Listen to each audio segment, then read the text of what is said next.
Now, Analytic Dreamz video on Spotify to see a video along with the audio, because if you wasn't sure what the crowd was chanting, let me just let you know. They were chanting one more time. And you know, of course, Kendrick's a phenomenal performer. So you're probably wondering, what's the significance of them chanting one more time? Well, ladies and gentlemen, let me tell you one more time. They was chanting one more time, but guess where they was at?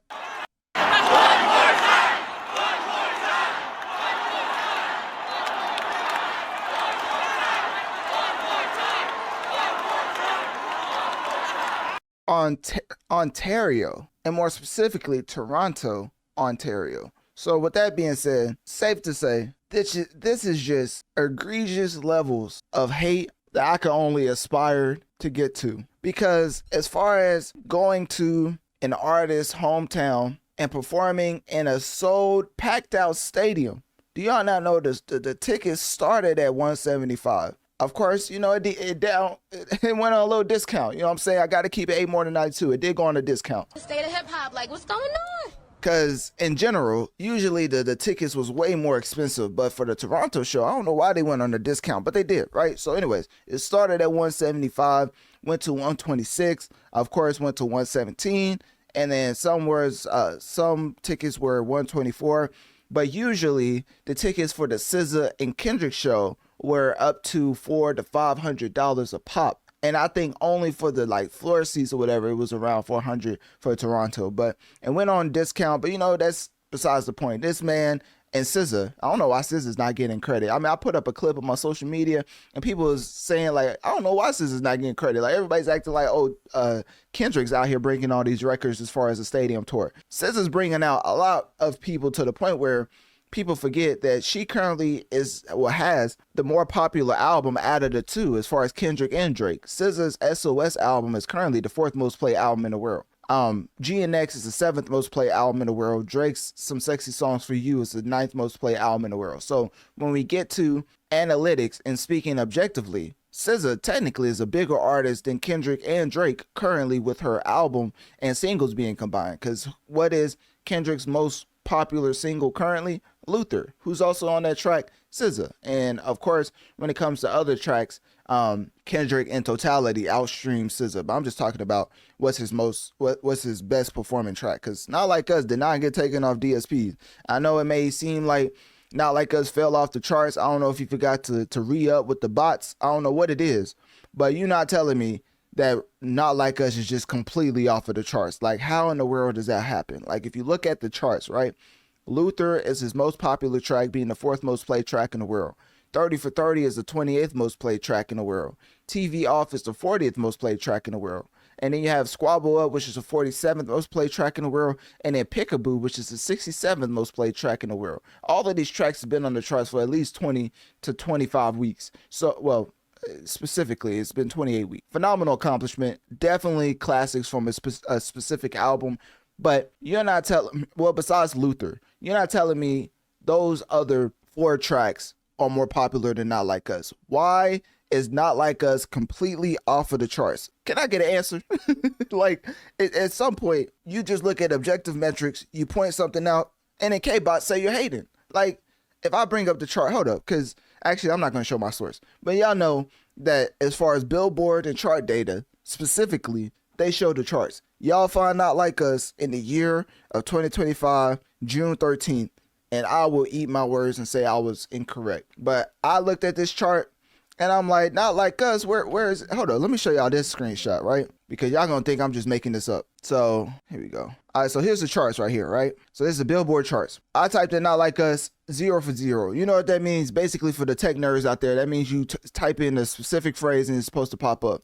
And Not Like Us is completely off of the charts. It's 100 tracks to be considered. Ladies and gentlemen, something fishy is going on with that. Something absolutely egregious is going on with that. Maybe it's because Drake is suing UMG that they had to take some sort of action behind the scenes to let Kendrick know, like, hey, we can't renew up on the K-Bots for Not Like Us, but it completely falling off the charts. Why is nobody talking about it? It's almost like, oh, we're just gonna act like it didn't happen. Like, no, Not Like Us has literally been the best performing diss track of all time, the best performing hip-hop track, forget disses, of all time, and it's just completely off of the charts. Anyways, all right, so that being said, Kendrick has been in Toronto running rampant to the point where a lot of people is out here with reports like he tripled security and things of that nature. If y'all don't know, when Drake and Meek Mill was beefing and he went to Philadelphia, of course, security is going to be doubled and tripled because it's not even the artist's decision. If the police from that particular place wants the venue to go well,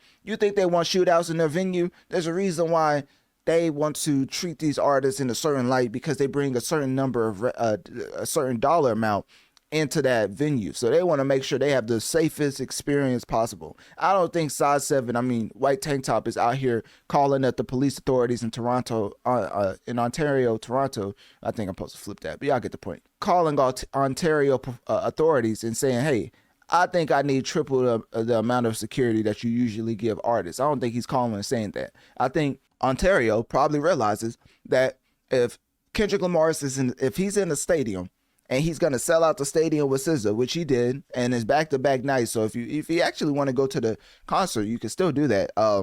They're performing again at 7 p.m. as far as today. So let me see. So yeah, he performed yesterday at 7. He's performing again today at 7. And you know, when it comes to the back-to-back performances in the stadium, mind you, selling at a stadium back-to-back is just rubbing it in your opponent's face. Because if you don't know, the expense in the overhead for stadiums is much higher, which is why popular superstar-like figures do arenas 2 to 3 to 4 times in popular cities, right?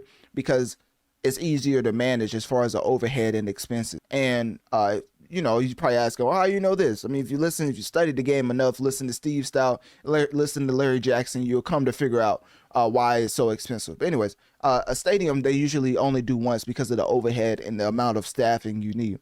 So to do it twice in Toronto, Ontario, they know exactly what they're doing. And you know what? I can't fault them for it. Damn, look at the state of hip-hop. Like, what's going on? If you completely mutilate your opponent verbally and now you have the ability to sell out a stadium not once but twice in his hometown to the point where they're out here chanting one more time. Hold on, let me bring this back up because I think y'all don't understand. This man is in Toronto, got the crowd acting like this. Like, this is different levels of hate that I just aspire to get to.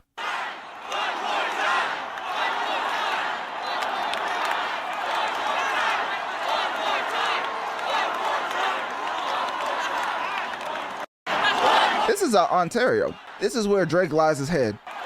So when it comes to that, I do believe Kendrick emphatically just received his icing on the cake because this was the last thing in the feud that a lot of people was looking forward to. We had the Super Bowl, we had the Grammys, and then we had Kendrick performing in Toronto, Ontario. And that, as far as around 7 p.m. tonight, will be accomplished as far as the victory lap to Kendrick completely mutilating Drake verbally. So with that being said, click my link tree in my bio. Let me know on one of my social medias. What do you think about Kendrick and SZA performing in Toronto, Ontario, but more specifically performing at the Rogers Centre Stadium?